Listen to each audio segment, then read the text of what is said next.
2024년 12월 9일 지금의 탄핵 정국과 관련해서 언론 현장에 종사하고 있는 기자들은 이 사건을 어떻게 보고 있는지 조사를 했습니다. 오전 8시부터 오후 6시까지 8시간 동안 온라인 설문조사를 했는데 모두 27명의 기자들이 응답을 했습니다. 아래 주관식 응답에서 보듯이 현 정국에 대한 이야기들이 충분히 나와 있고, 그래서 표본으로서는 상당히 의미가 있다고 보여집니다. 그래서 여기서 나온 그 응답들이 지금 시국을 기자들 입장에서 보는 인식으로 이해하기에 큰 무리가 없다 생각을 합니다. 그럼 구체적으로 항목별로 한번 보도록 하겠습니다. 첫 번째 질문인 윤석열 대통령이 비상계엄 선포 시 담화문에 적시한 계엄 사유가 무엇인지 알고 있는가요? 라고 하는 질문에 대해서는 모두 알고 있다가 78%, 일부 알고 있다가 19%, 그래서 97%, 절대 다수의 기자들이 알고 있다 이렇게 응답을 했습니다. 그런데 이렇게 알고 있는 것과 별도로 대통령의 계엄 사유에 대한 설명이 충분하다고 생각하십니까? 라고 하는 질문에 대해서는 그렇다라고 응답한 응답이 22%, 그렇지 않다라고 하는 것이 70%. 그래서 기자들 중에 19명은 대통령이 계엄 사유에 대한 설명이 충분하지 않다고 보았습니다. 이 항목을 다시 주관식으로 나눠봤는데요. 계엄 사유에 대한 설명이 충분했다고 본 이유는 무엇입니까? 그랬더니 국가를 위기에서 구한다고 대상과 목적을 적시했다, 이렇게 응답한 경우도 있고요. 또 간첩이 활개치는데 간첩을 비호하는 종북은 반국가 세력으로서 탄핵 특검을 헌정사상 초유로 남발하고 국정예산을 여야 협의 없이 더불당 뜻대로 편향적으로 삭감 조정했으며 국가경제발전과 사회안정에 필요한 예산을 몽땅 삭감하는 등 사사건건 발목을 잡아 국가 위기에 직면하였으며 이권의 남용으로 도저히 국정운영을 할 수 없었고 여권 조작으로 선거 조작하는 여론조사심의위원회와 선거관리위원회를 그대로 둘 수 없어 나라를 구하기 위해서 합법적인 절차를 거쳐 단행했다. 또 세 번째는 야당의 국정마비, 이렇게 응답을 했습니다. 반대로 대통령의 계엄 사유에 대한 설명이 충분하지 않다고 본 이유는 무엇입니까? 라고 하는 질문에 대해서는 19명이 설명이 충분하지 않다고 응답을 했는데 구체적으로 이렇게 이야기를 하고 있습니다. 대통령은 세 번의 담화에서 구체적인 계엄 이유에 대해 설명하지 않았다. 계엄을 한 이유가 부정선거와 관련이 있다는 분석도 설득력을 상당히 얻고 있는 중에 예산 감액과 탄핵 등은 포장된 이유라는 생각이 든다. 더불어서 대통령과 여권 관계자의 설명 중 그 무엇도 현재의 계엄 자살골을 넣은 이유를 합리적으로 설명하지 못한다. 심지어 담화도 짧고 질문조차 안 받지 않았나, 이렇게 지적을 했고요. 또 현 시국이 왜 계엄 요건에 해당하는지 납득되지 않았음, 법적 근거 설명 부족, 계엄을 선포할 정도로 국가 위기 상황을 자세히 설명하고 계엄 선포의 당위성을 담아야 하는데 담화는 충분치 못함, 개인의 정치적 입지를 열거한 뒤 그와 관련 없는 단어를 열거하고 그걸 지키려고 비상계엄 선포한다는 게 논리적으로 이해되지 않았다, 이렇게 말한 경우도 있습니다. 납득할 수 없는 계엄 명분 제시, 현재 상황에 대한 완벽한 오판, 구체적 사례를 밝혀야 국민들 공감할 겁니다. 일반 국민들이 이해하기 쉽게 민주당의 행패 등을 구체적으로 설명하는 게 좋다고 생각합니다. 제시한 설명 모두 계엄 사유에 맞지 않을 뿐더러 제시한 사안이 새롭게 계엄 사유가 될 정도로 설득력과 당위성을 갖추지 못하고 있다고 생각. 헌법에서 말하는 계엄 사유에는 적합하지 않다. 그가 말하는 위기는 개인의 위기다. 개인의 안위를 위한 계엄으로밖에 설명되지 않는다. 부정선거 진상규명을 명시적으로 언급하지 않음. 계엄 사유가 분명치 않음, 사변이나 전시 또는 준전시 상태, 사회 혼란 상태도 아닌데 계엄을 발표한 이유를 모르겠음, 이렇게 응답을 하였습니다. 전체적으로 보면 정당성 여부를 일단 판단하기 위해서라도 대통령이 더 설명을 했어야 된다. 이렇게 볼 수가 있겠습니다. 5번입니다. 설문 5번. 대통령의 비상계엄의 선포에 야당의 탄핵, 예산 삭감 등 입법권 남용이 원인이 되었다는 주장에 동의하십니까? 라고 하는 질문에 전혀 동의하지 못한다가 30%, 동의하지 못한다가 15%, 그래서 동의하지 않는다라고 하는 쪽이 45%입니다.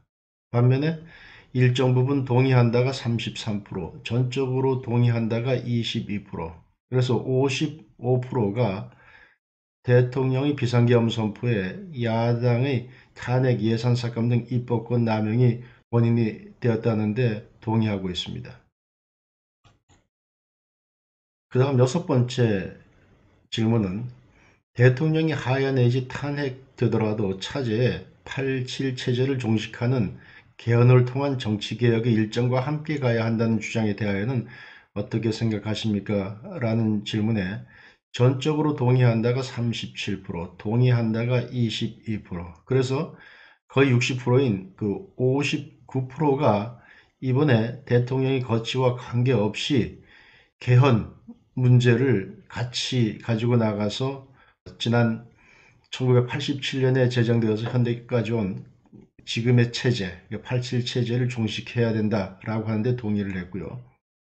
동의하지 않는다가 22%, 전혀 동의하지 않는다가 15%, 37%입니다. 그래서 동의하지 않는다라고 하는 의견보다 동의한다라고 하는 의견이 압도적으로 많다라고 하는 것을 확인할 수가 있었습니다. 자, 그래서 개헌과 같이 갈 경우에 그 개헌 안에 들어갈 정치개혁 내용은 무엇인지 좀 기술해달라, 이런 이제 주관식 설문에 대해서 어떻게 답을 했는가 보도록 하겠습니다. 미국은 대통령에 대한 중간선거 개념으로 상하원 선거를 진행한다. 4년 중임제로 중간평가도 받는다. 한국은 대통령 5년, 총선 4년 단위로 진행되면서 수년간 국민평가를 받지 않는 상황도 생긴다. 국회의원 선거와 대선 일정을 조정하거나 대통령을 4년 중임제로 바꾸어 대통령에 대한 직접 평가가 가능하도록 해야 한다. 5년 단임제 대통령은 임기 후반 사실상 직무를 할 동기도 없게 만든다. 여권의 대선 주자는 항상 대통령에 대한 반대파였고 여당 내 야당 같은 역할을 했다. 지금의 한동훈이 그랬고 이명박 정부의 박근혜가 그랬다. 대통령에게 지나치게 많은 권한이 몰려있는 제왕적 대통령도 개선해야 한다. 대통령이 임명하는 공무원이 도대체 몇 명인가? 이 기자는 상세하게 미국의 사례까지 써서 나름대로 개헌안에 들어가야 될 그 내용들 방향을 이렇게 제시를 했습니다. 간단하게 쓴 사람들도 있습니다. 대통령제 폐지, 내각제 개헌, 4년 중임제 혹은 내각제 책임총리제, 4년 중임제 개헌, 국회의원 특권 폐지, 대통령 임기 단축, 국회의원 수 축소, 국회의 권한을 축소하는 내용 필요, 대통령 4년 중임제. 근데 여기 또 이런 의견도 있습니다. 개헌안에 들어가지 말아야 할 것 중 하나는 대통령 연임은 반대, 이런 의견도 있고요.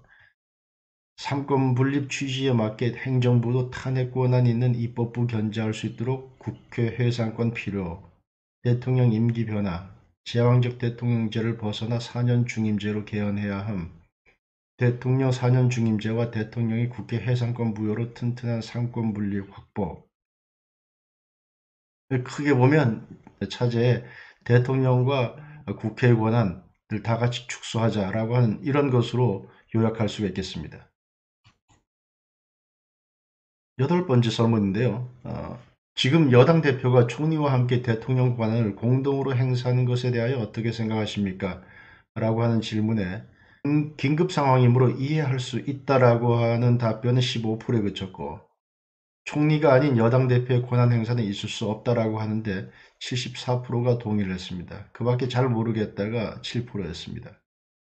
그러니까 절대 다수의 기자들이 총리가 아닌 여당 대표의 권한 행사는 있을 수 없다라고 하는 것을 알 수가 있습니다. 자, 마지막 설문인데요. 기자로서 이 시국에 대한 평가와 예상 등을 자유롭게 기술하여 주십시오. 이렇게 했는데 여기에 대한 답변을 보면 총리와 여당 대표 중 국민의 선택을 받은 선출직 공무원이 한 명이라도 있는가? 도대체 누가 이를 납득하고 받아들일 수 있을지 이해가 안 간다. 이미 탄핵 정국의 돌이 역사의 물결을 거스를 수는 없음. 가짜뉴스 받글 처벌 필요.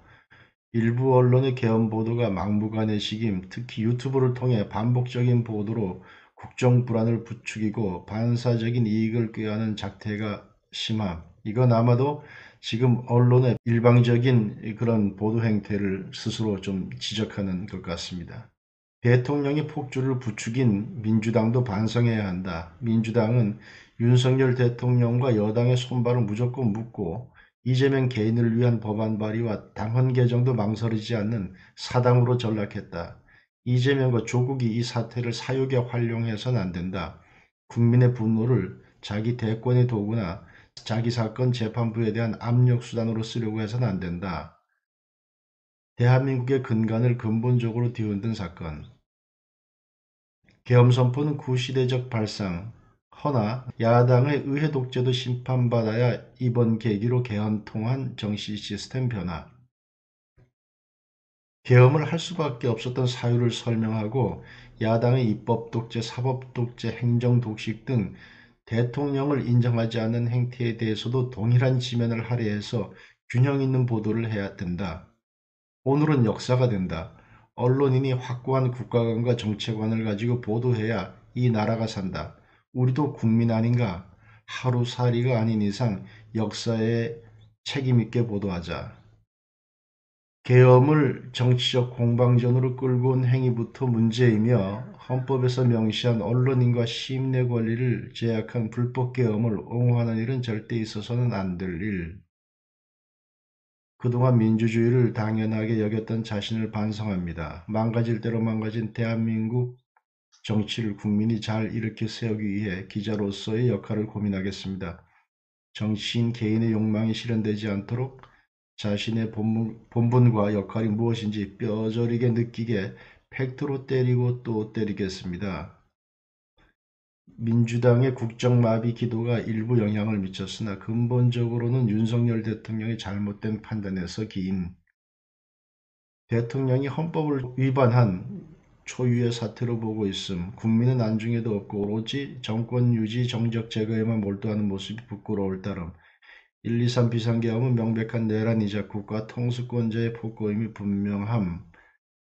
이번 내란 사태로 인한 대한민국의 경제 상황이 매우 엄중함. 조기에 빠르게 혼란을 수습하기 위해선 탄핵만이 유일한 길이라고 판단됨.